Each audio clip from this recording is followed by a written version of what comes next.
What's up, fellas, ladies and gentlemen? Welcome back to the channel. Today you're going to be seeing some Black Ops Cold War gameplay because today I want to talk about, was I wrong about Black Ops Cold War? Was I wrong about this game? Did I imagine all these things, all these negative things about this game? Was this game actually really good and I just didn't understand? I want to talk about, kind of a preface before I get into the main meat and potatoes of the video.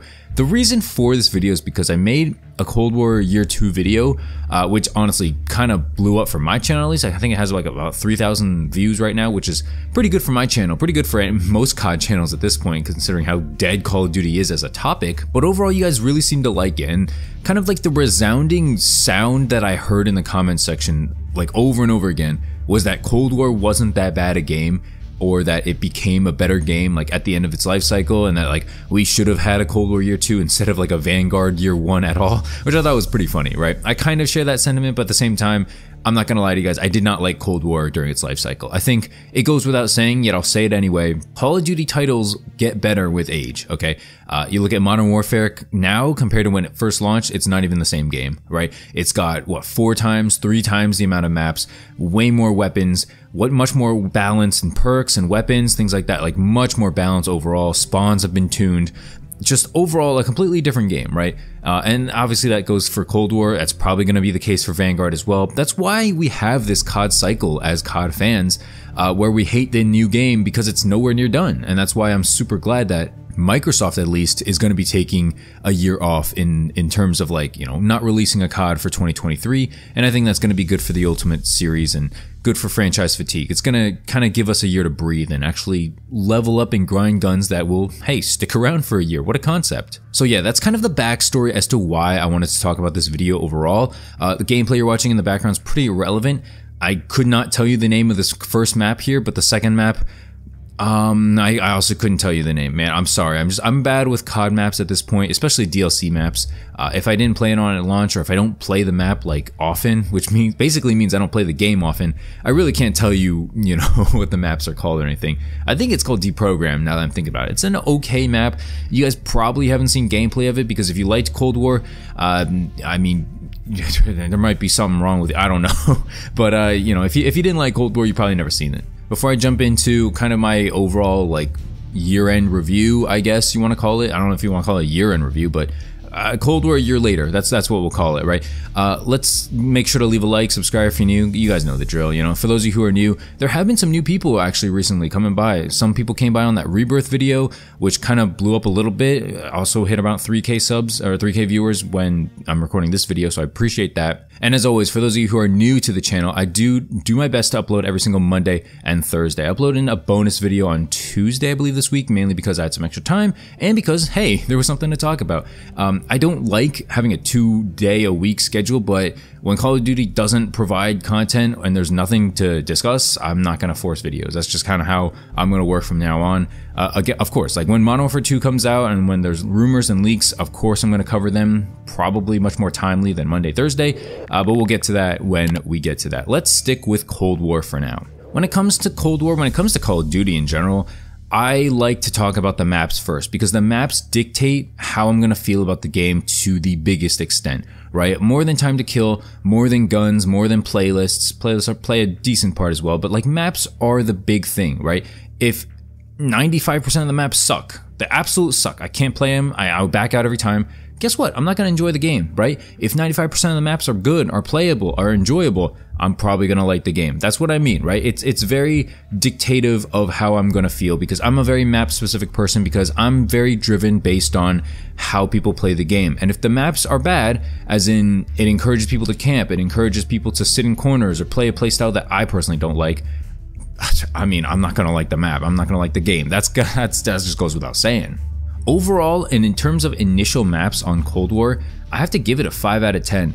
Besides Moscow and maybe Satellite, and I guess Nuketown's always good, right?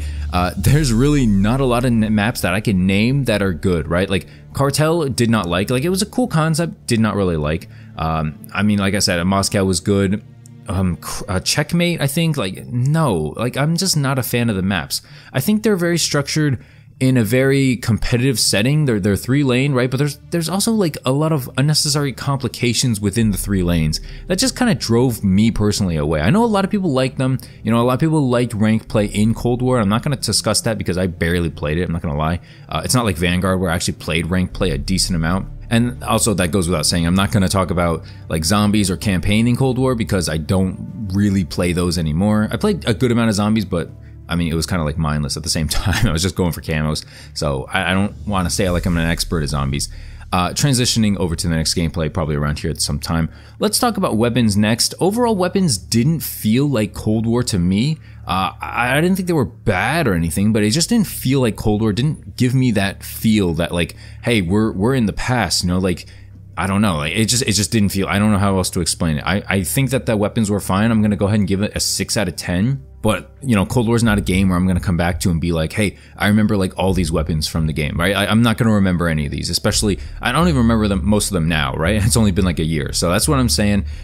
Overall, the weapons are fine. I like the time to kill in the game, but in terms of weaponry, it really could have impressed me a lot more. That's just what I'm saying. Next thing I want to talk about here is the playlist in the game, and why this is a category, why this matters, right? Is because in Modern Warfare, I only could play Shoot House. I did not like any of the other maps for respawn purposes because they were dog water. Let's just put it that way. So when it comes to Cold War, I didn't have a huge issue with the playlist, mainly because the maps for respawn were a lot more playable than the maps in Modern Warfare for respawn. I think we can all kind of agree, right? I mean, when you look at Azure Cave, Atlas Superstore, Piccadilly, you know, nobody's playing these maps, right? Nobody's playing these for respawn. Very few are playing this for search and destroy too. I just didn't like those maps in general. When you look at Cold War, like Cartel's not a great map, Armada's not a great map, but like you'll play on them, right? Like you'll see people here and there. You're not gonna just like run around for 5 hours just to get killed by someone in a window, just to not know which window, right? Like that's the Modern Warfare experience for you right there. I think playlists do serve a pretty big purpose in the terms of like, hey, like if your playlists are bad, like in Modern Warfare, they had no Shoot House some weeks, I just didn't play the game. So I think playlists definitely matter. Maps obviously matter much more, but in terms of playlists, they did a pretty good job, mainly of keeping Nuketown in the game, mainly of switching it up every now and then. They had some like small map playlists fairly often, so I think that was good, that was smart, you know, because people are going to get bored of Nuketown 24/7. People did get bored of that, so I think it was cool that they switched it up. I'm overall all right with the playlist situation. Next up, let's talk about graphics, because graphics were not good in this game. You guys know, you guys played it. Modern Warfare and Warzone were such a huge step up in terms of like, you know, graphics, in terms of settings and stuff like that. And so, yeah, when we got graphics like this that look like a PlayStation 3 game, a lot of people didn't like it, me specifically. I didn't think it mattered at first, but like looking back on Modern Warfare and then going into Vanguard, you just notice a huge shift in the movement, in the feel of the initial game itself, right? It doesn't feel like a good game. It feels like it's super outdated. Hey, maybe that's part of like the mystique because they're trying to play in like the Cold War era or something like that. Maybe they're trying to make that feel, but no, I'm just kidding around. That's definitely not the reason. I was not a fan of the graphics. I feel like not many people were. The movement, I'm just going to tag that along here. Not the best, you know, not the best movement. The slide canceling, the drop shot, like just all of it felt so unintuitive, also like demanding to do, and just not super straight overall, not super clean. Next up is kind of a interesting thing to discuss, the incentive to grind. Now this is a very me specific thing. I'm a grinder. I like to grind for camos. I like to grind for levels. I play an MMO also where, I mean, if you've ever played an MMO, all you do is grind, level up, try to make money, try to get rare items, that kind of stuff. So I like that in a video game. And so that's kind of what keeps me playing Call of Duty. As long as the challenges aren't terrible like they are in Call of Duty Vanguard, oh my god. But they weren't that bad in Cold War. In fact, dare I say, they were fairly easy, aside from like some launcher challenges, which were a little stupid, like getting like triple kills or double kills with launchers sometimes. Like that was kind of stupid, especially because how OP Flakjack it was. But besides that, the incentive to grind was decent. I think that it was fairly achievable getting Dark Matter Ultra. I think getting Dark Matter Ether and Zombies was kind of ridiculous. I ended up doing it, but I do think it was pretty ridiculous. I will say that the camo overall is fairly disappointing. Dark Matter Ultra was super duper disappointing, did not look good, and it wasn't like reactive or anything, you know, it just didn't feel like it was a mastery camo. It felt like something you'd earn, you know, after like a 10 kill streak or something, I don't know. So I'm not a fan of that overall. I think that overall I'm going to give the incentive to grind like a 4 out of 10.